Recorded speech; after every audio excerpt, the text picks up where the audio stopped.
Hello there, my name's Tim from Libanus Church. I want to speak about the Last Supper that Jesus shared with his disciples.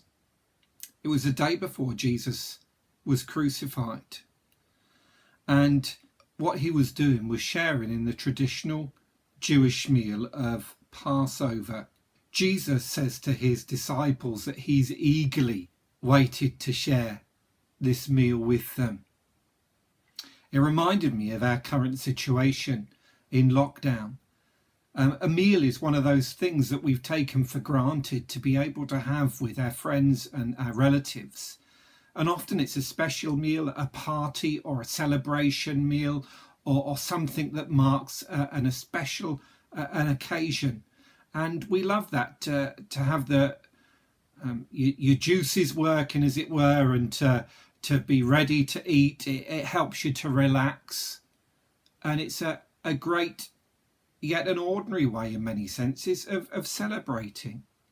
There's something very special about a celebration meal, and we've missed lots of them recently, haven't we? Even Christmas wasn't as it would normally be, to relax with friends, to enjoy company. Jesus knew that the Passover was the last meal he would share with his disciples before he died. It was the greatest of meals for the Jews, something as an annual reminder that God had rescued his people from being slaves in the land of Egypt. A lamb was taken, it was without defect, and it was killed. The blood was spilt out, and the lamb was roasted in the fire.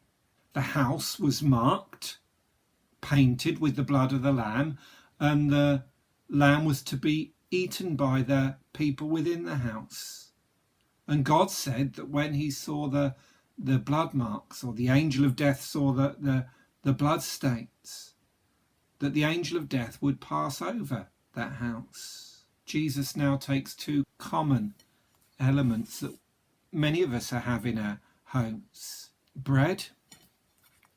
Well, here's a loaf, and he took it and he broke it, something like that. And wine, something that's red and easily recognisable in its day. Something very much like that. Jesus said that this was a symbol, if you like. This was his body broken for you, for his disciples. And the cup was the cup of the new covenant, the settled promise of God poured out for you. He was given us a picture of what would happen on the next day when the Romans took him. He was cruelly put to death on a cross.